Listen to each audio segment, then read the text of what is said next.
If you're a salon or spa owner, cosmetology school gave you the skills to serve clients, but it didn't prepare you to run a business. You probably thought ownership would mean freedom, but instead you're working harder than ever, barely paying yourself, and worried that everything's going to fall apart the second you step away. Welcome to the station, where we give you real strategies, systems, and structure so you can step into the CEO seat where you belong.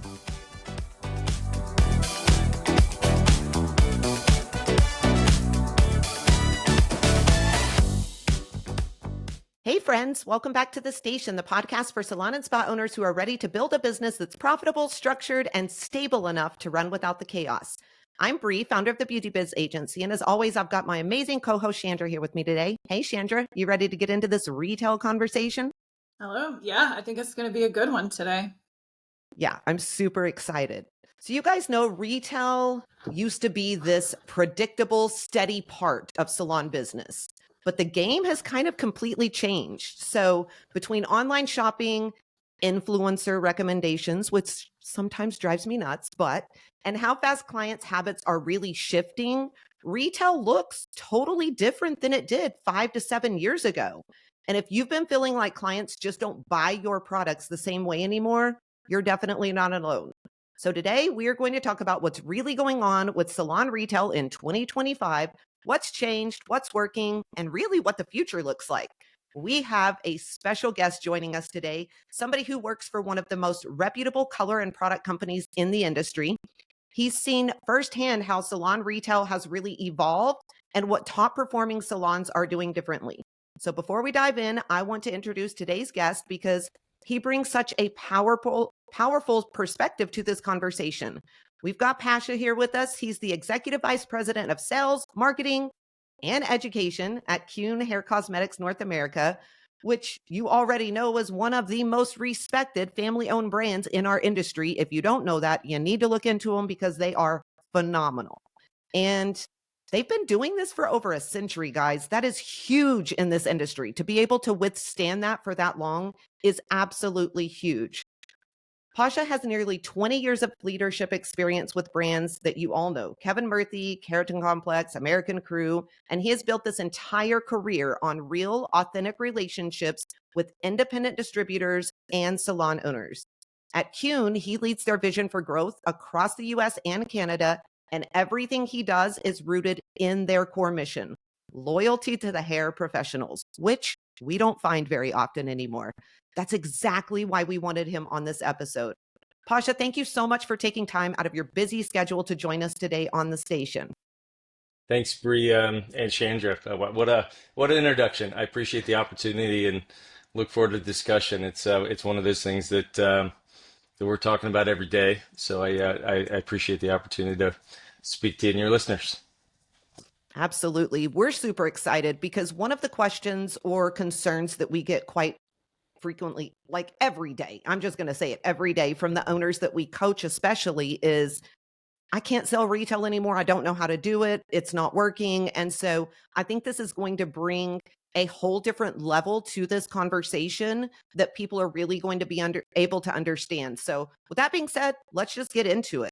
Retail has changed in the last few years. We said that just a few minutes ago. But from your perspective, what do you feel has shifted the most in how clients are shopping for professional beauty products nowadays? I think without question, the pandemic was something that really sparked what was called that digital transformation, and brands, whether or not they were going that direction or not, and obviously the figuring out how to get salons to focus on retail has almost been this topic since the beginning of the concept. But the pandemic, digital transformation, there was this brands and salons had to focus on another way to get to their consumers just because of the pandemic, and I think that really sparked everything, and then that really tied to this almost blurring of what's considered a professional brand or a consumer brand, and that also led to price increases, and then it led to economic challenges, and then that also led to the rise of the social media aspect. It led to brands that were previously exclusive to the salons to going direct to consumers. So all those things have really put us to where we're at now, and it's almost like we're in this accepted format of what life is like in the professional industry, now, almost, 3, 4, 5 years out of the pandemic. So yeah, that's kind of the place we're in. But I think, at the core, I don't think that where we're at is necessarily that much different than if we look back 15 years ago and you saw those brands that you used to be committed to or going into the department stores and the Walgreens, and it's a kind of the same discussion, as far as when you look back for me, where it's just like the 2.0 version of it. And I think those are, you know, that's a lot in that first question, but yeah, I think that's what's changed. Yeah, I agree with that 100%. One of the things that I found with my own business, and Chandra and I have actually talked about this quite a bit, is that a lot of salons or salon owners that we see out there, they just haven't adapted fast enough to a lot of the changes that are kind of happening. Do you feel that that's the case and that people are still kind of playing catch up, maybe as an industry when it comes to retail and the way things have changed a little bit? I think that there's been a lot of misinformation out there. I think that's one aspect, and I think and I don't think misinformation across the board, no matter what you're talking about, whether you're talking about the salon industry or not, and then the sources of that information, and I think that's led to that plus the fact that that a lot of companies haven't been genuine about where they started and what they said they believed in. I think that's caused a lot of salons to kind of just feel like they don't know what to believe in, and a lot of salons have quit. And I think all those things have piled on. And I also think there were some years where, again, going back to the pandemic, where you're like, oh my gosh, we were closed for so long. Obviously it varied by market, but then everyone got back in the salons and everyone was so busy, and you forgot to focus on this key part of the business. So again, I think that's it. It's not that I think salons have been late to catch on to some digital, transformation, this digital game, because ultimately I think at least from a retail perspective, it's not about how can I get products, in my opinion. Actually, I'll say this: everything I'm saying is just in my opinion. But yeah, but what I would say is that it's not that they should be focused on doing digital for retail differently. It's not about that. I think actually the whole thing is about bringing that conversation right back into the salon and right back between the stylist and the consumer. I think that's the key. So yeah, whether or not it's fast enough, I think that there's just some realities as to why we're at where we're at.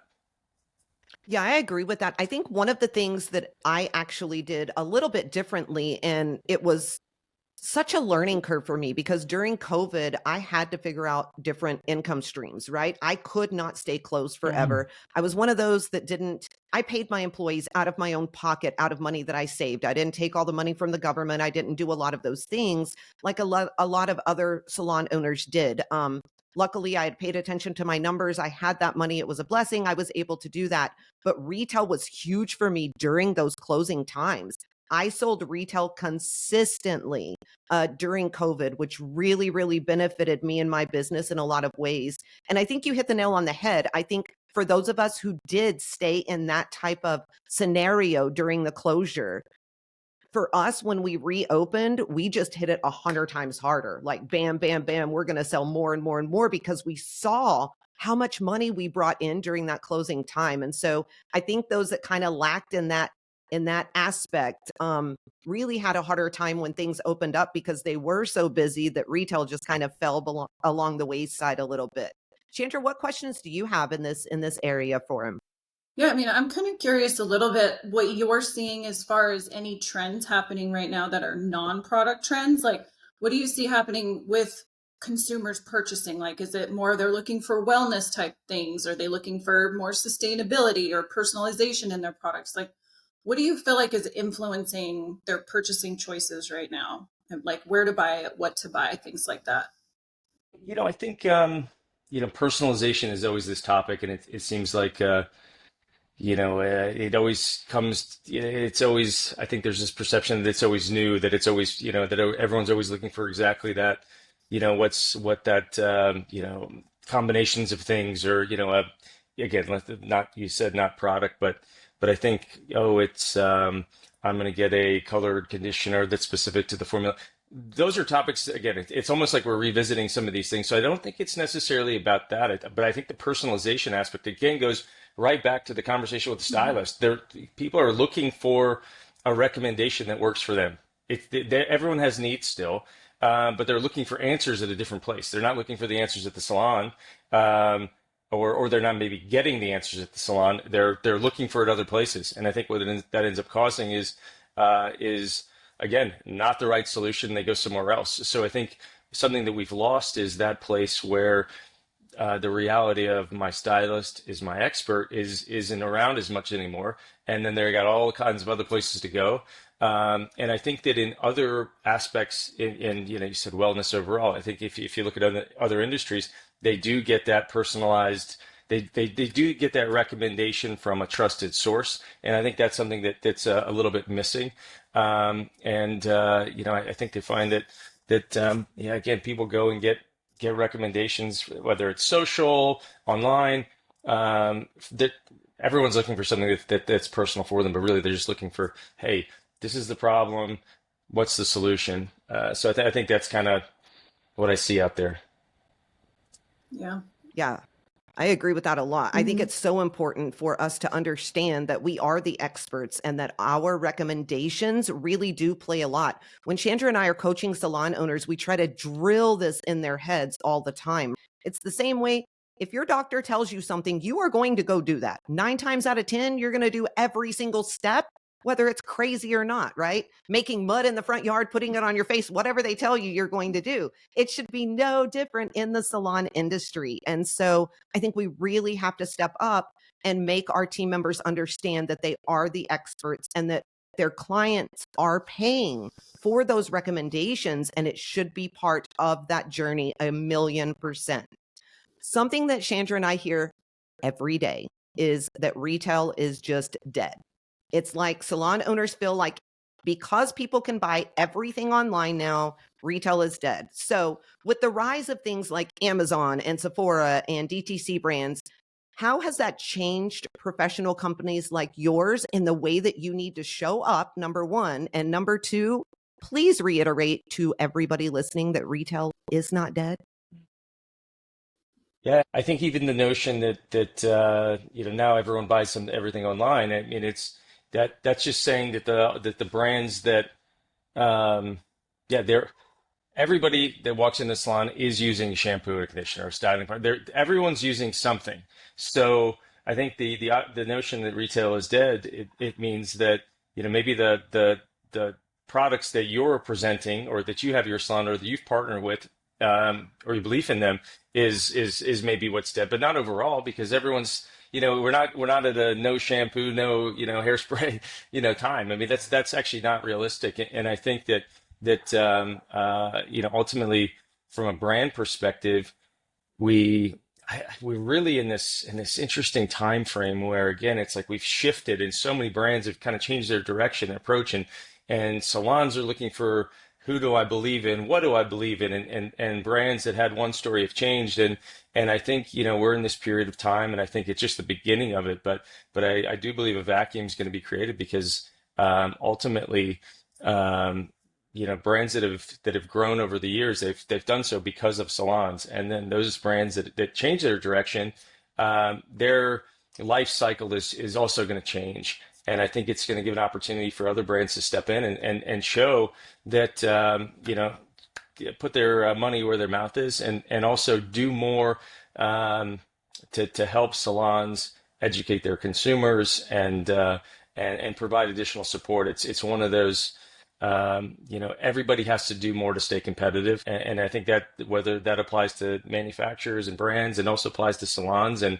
I was listening to one of your podcasts about, individual operators of booth renting versus salons. And as times change, you have to shift the approach, and we have to up our game, and make it where, you know what, retail isn't dead. I'm going to educate my consumers and my clients as to why they should get it from me, and which brands they should pick. And brands are going to have to do more too if they want to stay in the space. Yeah, I think that's 100% true. I think that's a big thing that people are looking at right now that they're not necessarily paying attention to. Like they're just being stuck in the weeds and being grumpy that all these other things are existing instead of looking at all of that stuff. So, as far as Kuhn, right? You work for Kuhn. So, how does Kuhn balance like selling online while still protecting and supporting the salon partners? And what can other product brands kind of learn from what you guys are doing so that they're not making everybody annoyed and mad?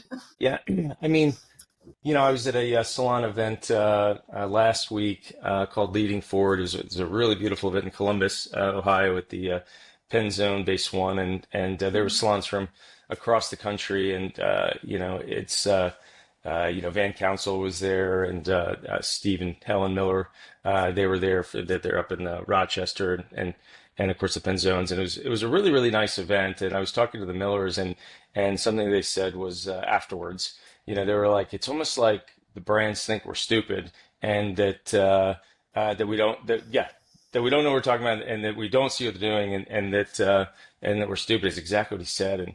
And it was just one of those, like, you know, salons are going to figure it out, right? Or no, right? They just need to be, they need to know, they need to know there's help out there. There are brands that do believe in it, and believe in the salon space. Again, I think there's, as I said before, there's a vacuum that's going to be created, and more brands are going to fit into that space. But really, as far as what does Kuhn do? As you know, Bree, as you shared at the beginning, we've been a independent, family-owned brand that's been committed to the hair professional since 1922. And there's this amazing article from a barbering magazine that was celebrating the 25-year anniversary of the Kuhn brand. And in that magazine, in Netherlands, we're a Dutch company, the founder of the company, there was Jan and Cornelia's husband and wife. They were asked in the article from 1947, where do you sell this brand? And Jan Kuhn said, we had the opportunity to sell in the pharmacies and retail stores, but we've committed to the salons and barbershops. So this was part of our story from the very beginning. So we're unique because it's something where it's been our heritage for 104 years. So for us, it's a very opportune time because we're not changing our strategy. This isn't anything new. This is who we are. So how do you approach online? Well, the reality is that you use online for amplifying the brand, for getting information out there, for being present. At the same time, you have to protect the salons. Oftentimes, and something we do, we protect the salon pricing. We make sure to inform our distributors first, and then make sure that they're aware of the pricing that we have, our MSRPs, and what we suggest at the salon level versus online. And then, so making sure there's a premium, whatever that dollar amount is. Maybe it's 10% more. Maybe in the future it'll be 20% more online than it is in the salon. But then that's not all of it. It's almost like there's no benefit to doing something like that if your salons don't know about it and don't know how to communicate that to their clients. So that's something else that we're doing is we just started a campaign just really organically that started where we're calling it Shop Small, Care Big, and we're providing our salons digital resources and also select salons printed resources where we can promote to consumers why it's important to shop at the salon, and then we give them points. The first point is because your stylist is the expert. Another point is, hey, the purchasing at the salon helps your stylist, helps your salon, helps your community. It's almost like we've come out of this space where we just accept that, oh, this is a brand. But if you had to choose, not there's anything wrong with a chain restaurant as an example, but if you had to choose a local restaurant, a chain restaurant, of course you're gonna support the local restaurant when you can, right? And I think it's just educating everybody about that. And again, you just have to, I think, from a brand perspective, and this is something we've said a lot. Ultimately, if it's good for the salon, it's good for our distributors, it's good for our brand. If it's not good for the salon, then it's also not going to be good for us. And I think that's the pass or fail for every decision that we make. No, I think that's awesome. And that's one of the things I really like. Mhm. Yeah, and I just want to say for those out there listening, if you don't have a brand or you are not partnered with a brand who believes these things and proves Yeah. these things and shows these things over and over and over again, like Kuhn does, we're a little biased. We are Kuhn salons. But if you don't have a brand that does that, these are the things that you have to look at moving forward. Because if you want to be able to sell retail and explain to your team and take care of your clients in every way that you possibly can, you need the backing of people like Kuhn, businesses like Kuhn to help you to be able to do that. Sorry, Chandra. I just think that's really, really important. Hmm. No, I 100% agree. I think that is, yeah, absolutely. Um, I appreciate the the brand plug too. What I would say is whether it's Kuhn or not, we would love for you to join the Kuhn family, as we say, but ultimately, don't forget that you have a choice. You have a choice yes. who you partner with, who the brand is, who that sales consultant or distributor is. So really, it's up to you to decide. And I was having a conversation with a very successful salon owner, young salon owner, and she was concerned about the brand that she had in the salon, and was concerned that that brand that she had been committed to for the longest time, who had kind of broken the promises, she was concerned that was the DNA of the salon. And I said, absolutely not. Like, it's not that that brand was the DNA of your salon. What that brand stood for, that you believed in during that period of time, that is the DNA of the salon. So ultimately, whether it's cute or not, look for the brands, and I'm sure we'll talk about this maybe a little bit later, but look for the brands that are aligned in what you believe in, and look for the distributor partners if it's a brand that's sold through distributors that you believe in as well. I think that's what's most important, not what the what the name of the bottle is. So yeah. So I have another question that popped in my head a little bit because I was thinking of what you were saying about the base one event and what the Millers were saying. So that is like the consensus though of a lot of owners out there. That's how they're feeling and that's kind of where they're at. So what do you think salons still have that e-commerce can't touch? Like how can owners lean into that type of an advantage instead of being so obsessed about those things when it comes to the retail? Like what kind of advantages can they lean into? In your opinion? I mean, I think the advantage is the fact that consumers still have to come in to get get their hair done. It's Mm-hmm. like no matter what happens, and also recognizing. I think there's strength in numbers, there's strength in this knowledge, there's strength in knowing that hey, we all have common challenges. Like that's the reality, and then also knowing that there are salons that are still very successful with it. It's just bringing the dollars back in recognition. Recently I was asked, from Q globally, we were developing, we were just looking into the future to talk about, hey, what are some categories that we want to look into for, new product development. And, I asked some of our educators, some of our salons partners, some of our sales consultants, our internal team. And I also asked, my sister, who's 6 years older than me, and my wife. And of course, they're into beauty products and always willing to try new things. And I said, what was innovative? What's been really great out there? And they couldn't really name that many really innovative, incredible, new products or innovations out there. And this isn't exactly what my sister texted, but she said something very specific, like, "Oh, I wish there was a product that was something like this." She's like, "I wish there was a product that was really good for textured hair, and but also, would keep it, hydrated, but wouldn't, just some random, very specific thing." And I read this text, and I I wouldn't be the number one person that you'd come to for a product recommendation necessarily. We have a lot of great products, but I got that, and I was like, you know what? Surely, whether it's not a Kuhn, there is a brand out there that has a product that does X, Y, and Z for you. The problem is that you don't know where to go to have that conversation, and then you go to some salons, and maybe they're committed to some brands and not some brands, and then that ends up being that most of those brands maybe don't provide you the education you need for your staff. So that's what's happening. Like, absolutely, there's a product that's out there that works for what your needs are, but it's just not happening at the salon. And I think that's all. It's just again, I think we're going back to a place where we there's mutual commitment, and the biggest advantage is that conversation that stylists have with their consumers.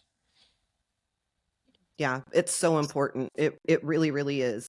So we've talked a lot about kind of what's not working in some of the areas, what salon owners are believing and how they feel. Let's talk about some of the things that will bring success to these salons, because I think that's really, really important. And one of the things that Chandra and I are most adamant about, I guess you could say, as we are coaching these salon owners, are numbers. Numbers are huge for us in every single way.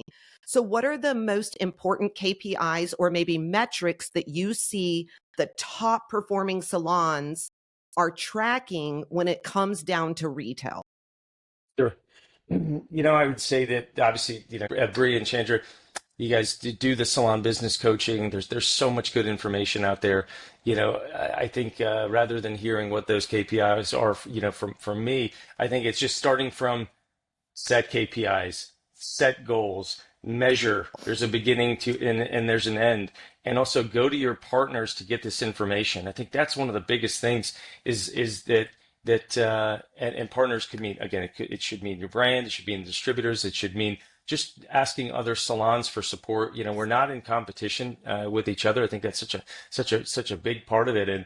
And again, I whether it was to come to Bree or Chandra to come to you for information, the reality is that when you work with a business partner, whoever that may be, a salon business partner, no matter what the cost is, it will be recouped probably from that very first consultation. So I think that's critical, and it's also okay to not have that information. It's okay to not know that, right? But that answers are there, and they don't have to be the most complicated. I think no matter if we're in the salon space or if we're a brand or if we're a restaurant, no matter what business we're in, I think you have to know what the numbers are, and then just keep it basic and simple.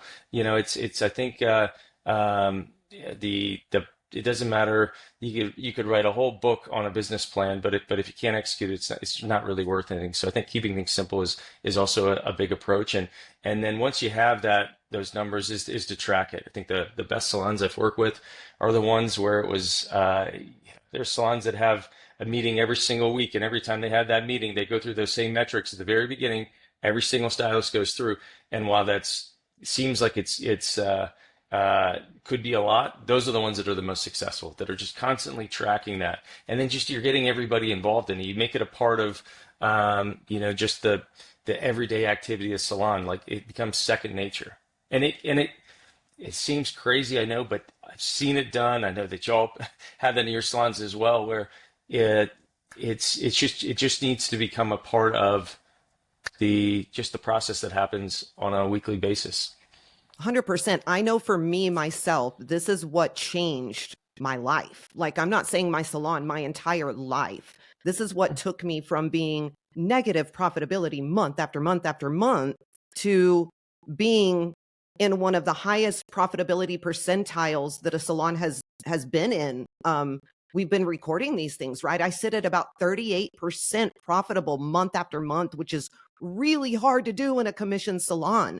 And before I tracked any of these numbers, I had no idea what was going on. And now Chandra and I tease each other all the time. It's like a game. We get our team involved, we get ourselves involved, and we're trying to beat ourselves every month on how we can increase, those retail numbers, the profitability amount, lower our expenses, do all of those things. So I agree with you 100%. I was just kind of curious too, if you see any challenges specifically in salons around that retail space. Like, do you notice a lot of salons that you guys are in or going into that have inventory challenges, or their retail space is like not good, or the education on the product is not good? Like, how do manufacturers help salons overcome them, and what kind of things could salon owners look for in a manufacturer for that kind of help that maybe they don't know? So many things. I think, I guess first off is, yeah, we're talking about retail. This part of the Mm-hmm. conversation, obviously, the podcast is about retail today. I think the answers are there, and I think go into any other space that's a retail space and take a look around at some of the ways that they merchandise product. How much product's available, how they, the conversations they have with you, the merchandising that's there. I mean, those are all things that there's a reason the stores are set up that way. We all know this, right? There's a reason stores are set up that way. Go to the grocery store, go to Nordstrom's, go anywhere that you go. And it's, if you want to be a retail space, it has to look like one. So from an inventory perspective, yeah, that's always part of it is there enough product? This is so basic. It's like, are the shelves stocked? Is there enough product? Does it look like nobody wants to take the last one on the shelf? Nobody wants to go down to the bottom, right? And I think but at the same time, it's okay. I said it's basic, but it's okay not to be thinking about that part of the business that way. I think what it really requires is, again, to have partners in place, whether it's a business perspective, distributor partners, if it's a brand that's sold through distributors, the sales consultant, management, and the brand. Yet again, I would say you are in control of this, and don't be afraid to ask for assistance. In fact, I encourage you to do that. That is the obligation of your partners to do so. And if they're not providing it, that's when you go somewhere else. It's like you have the power as the salon owner. So I would absolutely say that. And, I think then you get everybody else involved. It's, yeah, I would just maybe start with that. Well, I think that's great information. I want to talk about the team side for just a second, because this is where we find a lot of issues when it comes to salon ownership. So one of the number one reasons that stylists don't sell retail that Chandra and I find is that they're just not confident in it at all, or they don't understand it. And owners, we are the leaders. And so we have to shift that perspective. We have to shift that mindset in our team. How do you think salon leaders can train their team to recommend product more naturally without it sounding salesy or pushy? Because that is the number one pushback that they get is, I don't want to sound like a car salesman, right? I don't want to be pushy in any way. Yeah, I think, as you said at the very beginning, ultimately your clients are purchasing product somewhere. They're going to be buying. That's one thing. I think also your clients are looking for information. They're looking for help. We also know that. I was actually thinking about today too, and I was like, gosh, wouldn't it be amazing if you actually ask the clients, hey, where do you get your products? What are you using I mean, again, it's a basic thing. What did you use last time? Wait, what is it? Because I think that's part of the job. That's part of starting that conversation. But yes, since the beginning of time, and nobody does. Salespeople don't even want to feel salesy, right? I think part of it is you have to, from a stylist perspective, I think it is an extension of the consultation. I think that's ultimately the core thing. And then to go back to that leading forward, one of the things that Van Council said, he said, you know what, when a client is in the chair, he says that they teach all their stylists, it's not about, like, you have to focus on, it's not about you, as in the stylist. It's not about you. It's about the client. It's not about what happened, over the weekend. And again, it's okay to have some conversations, of course. That's part of the human element. But ultimately, you have a captivated audience in your chair. And I think it's about having the focus of the conversation be about them. And then when there's opportunities to make sure to talk about the condition of the hair, the recommendation, like, I think if that's incorporated in aspects in a natural way, ultimately you're making sure that they have the best service. And if they have the best service, they're going to come back and they're going to be your customers for life. So it's not that it's about selling. It's just about doing that aspect of the job that's so critical. And some of that comes with recognition. It comes with support. It comes with knowledge. But ultimately it's like you want your customer, like when a client comes into the salon, they leave in, they're so happy. They feel so good about themselves, and providing that product, whatever brand it is, that recommendation, talking about what their needs are, that's what ensures they're going to be happy, the rest of the next, 5 or 6 weeks before they come back. I think that was really good advice. I think one of the things, like that you kind of were saying, it does just go back to the stylist and how they're presenting things to the clients. And I do think that's the biggest thing that Brie and I get as far as pushback goes from owners sometimes when they're trying to work with their team and they're missing that part. So thank you for, talking about that. I know that education is like a really important thing, right? Like getting education to your team, getting an education from your manufacturer. And I know education is a big thing that you guys, your company is really striving to bring more of. How do you feel? Have you found any trends or innovations in the education space that is really sticking with stylists that you find that is working better for owners and things to be able to work with their teams on getting like product knowledge or anything that they need for that? Yeah, I think this is one of those areas where you can really take advantage of the progression in technology, and I think I think that and we saw such a shift in education, right? Everything was in with the shows and everything was in salon, and then it went to everything was digital, and now we're back to a place where at least the brands that are committed to the salon space are going back into salons, and I think that the schedules in the salons have adjusted a little bit to be able to go back to that, hopefully. But I think we take advantage of the best of what we of that virtual space, and incorporate that with the in-salon education. I think that's the key. So as an example, at Kuhn, we've had the digital e-learning platform for several years in Europe. This year, or 2026, we're bringing it to North America, and I think that's a part of it is looking for resources and companies that have digital e-learning platforms, e-learning overall, incorporating that as and overlapping it with what's available, at the salon and what's pre-scheduled. And I would say because everybody learns differently. I've always thought that it was a bit unusual to be able to even have someone come in and just do 3 hours of presentations and then expect everyone to know everything after. That's not possible, really.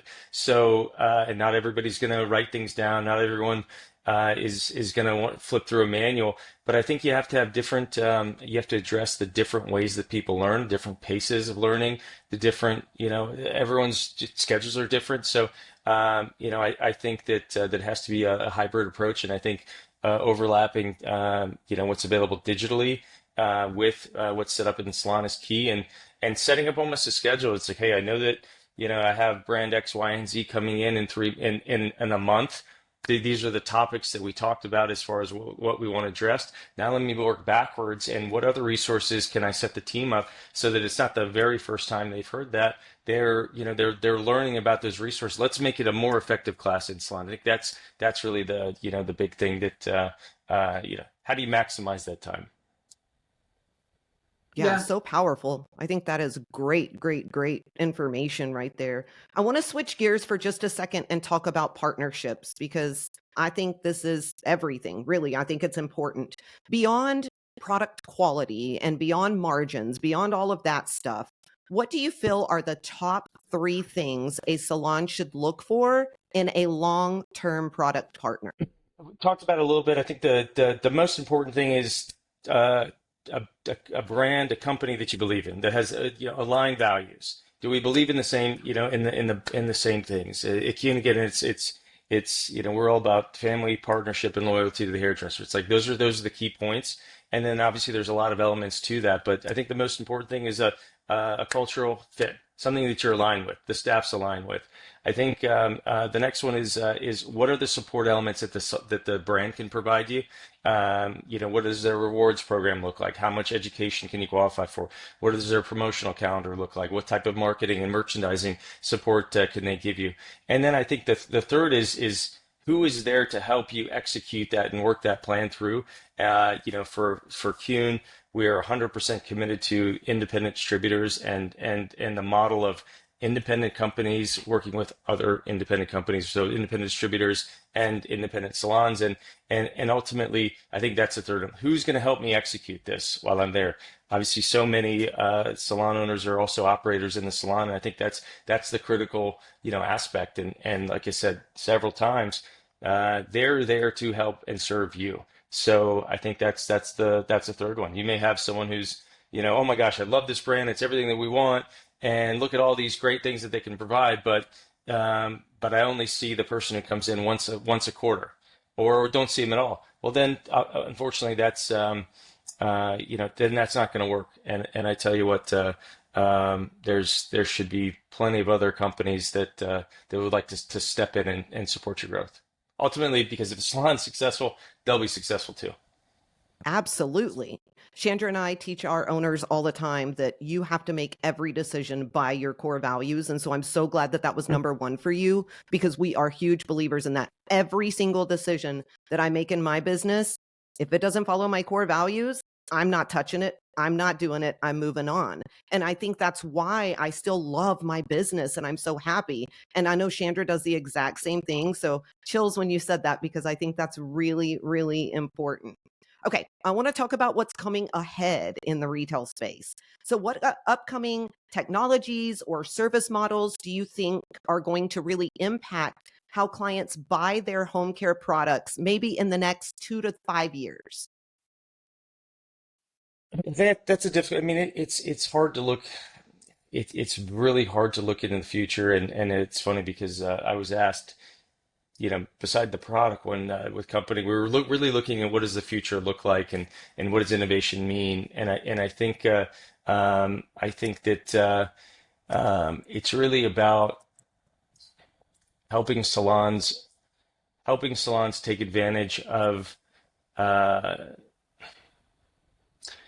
the information and interactions they have with their clients. And again, I don't have the answer to this, but I think it's really, ultimately, not to, yeah, we said the word Amazon. Like Amazon doesn't know. Amazon has all the information about everybody, as an example, but really, Amazon doesn't know what hair colors used, what the hair conditions are. Don't know how, don't. There's a lot of things that aren't available to the online resellers, and I think the future is really helping brands with distributor partners, if that's the case, working with salons to really take advantage of the knowledge that's in the salon, to be able to provide those more personalized approach to the clients. So outside of that, I couldn't tell you exactly what's out there in the future, but I think it really, the answer just goes back to making sure that the conversations and consultation occurs at the salon. Yeah, 1,000,000%. I think that is just the smallest piece that people miss out on that is so freaking important. So I'm so glad that you said that. All right, Pasha, before we wrap this up, if you could give salon owners maybe one small change to make this month that would instantly boost maybe retail results, what would that be? One thing to help this month. Oh gosh.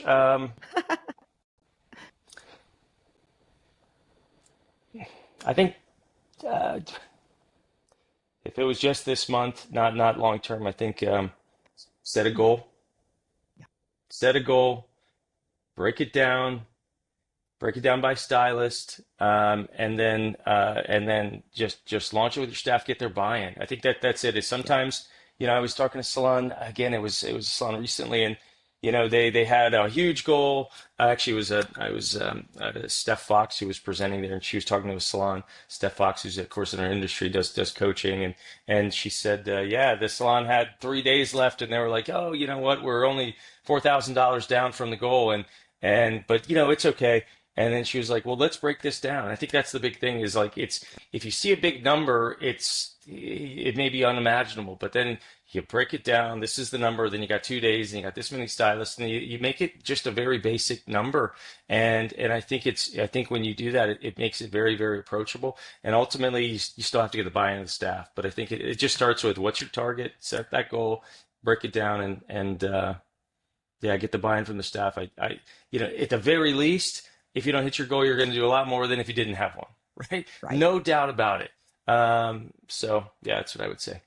And I think it's so important. Chandra and I are always breaking that down with people, and they don't realize how small it is actually on a daily basis that they need to sell. And when they see that, they're like, wait, $150? Like, that's it? And we're like, yeah, that's it. And so it really, it does. It makes people open their eyes. And For salon owners out there, when your team feels that something is attainable, they are going to go after it so much faster because nobody wants to fail. None of us want $5,000, $10,000 goals that we know we can't ever hit. So nail on the head. Perfect, perfect, perfect. I think this has been such an insightful conversation. I just want to thank you so much for being here and sharing your expertise with us. I think it's going to help a lot of people. But before we sign off, I want to ask if you could leave all of our listeners with one final thought, one piece of wisdom about retail or the future of retail or leadership in this industry, anything that you want, what would it be? The one thing would be that this is such a special industry, and there's really no limit to what you can achieve as a salon owner, what your staff can achieve. Know that the no aspects of the business that we talked about is dead. Absolutely not. We have such a special industry, and you read the news. There's so many industries, unfortunately, that are affected by changes in technology, AI, this and that. Ultimately, clients have to come into the salon. You are the source. You are the answer. You are the expert. Don't believe all this stuff that you're hearing. And it's not just about retail. You're the experts. Trust and believe in that. And as I said multiple times, the help is out there. The resources are out there. It doesn't matter if it's Kuhn or not. Again, we'd love for it to be Kuhn. But there are people out there that would love to have your business and are there to support you. And again, brands, distributors, other salons, we're all in this together, and we will succeed. So just believe in our future. This is just a new version of what we've all been talking about for since the beginning of the industry here. So. Absolutely. I love that. You guys heard it here first. AI, robots are not taking over our industry. So hang in there. We're going to all be okay. I'm just kidding. Pasha, thank you so much for being here and for everything that you are doing. Seriously, for everything that you're doing to support salon owners and stylists everywhere. My pleasure. Thanks very much for the opportunity, Bree and Chandra. Absolutely. Hope to talk to you soon. Thank you very much. Bye-bye. Chandra, you know what? I think this conversation proves something that we all need to be reminded of. Retail isn't dead. Pasha said it, right? It just may look a little different, and there's nothing wrong with that. Things evolve all the freaking time. That's life, right? Clients are still buying. They're just buying from whoever is going to show up for them. That's kind of what I took out of the conversation. And when you create structure, when you teach your team, when you partner with brands that actually invest in your success, you're going to stop chasing retail every single day, and you're going to lead the conversation. You're going to lead retail to every single person that needs it. I think if you guys are out there and you are ready to rebuild your retail systems, to train your team, or to get back on track with real structure inside of your business, head over to our website, www.thebbeautybizagency.com. We have tons of free resources that will help you do this. We have tools, we have coaching programs. We've got it all to make your business more profitable and honestly more predictable without adding any more chaos. And guys, if this episode spoke to you or if it helped you in any way, please share it with another owner who needs to hear it. Don't forget to leave us that 5-star review. It helps us more than you can even realize. Also, make sure that you're subscribed so you never miss out on what's coming up next. Chandra, how do they do that? Yeah, definitely check us out on social media at the Beauty Biz Agency on Facebook or Instagram, and the Beauty Biz Mentors on TikTok. And don't forget, you can catch all these episodes on YouTube too. So make sure you follow us and reach out. Absolutely. That's a wrap, guys. You've been listening to the station where salon owners stop babysitting and start leading like the CEOs they were meant to be. Until next time, keep showing up for your clients, your team, and the version of your business that you know it can become. Now go out there, make bank, run the show, and ditch that chair. And as always, keep slaying those business goals with a whole lot of swagger.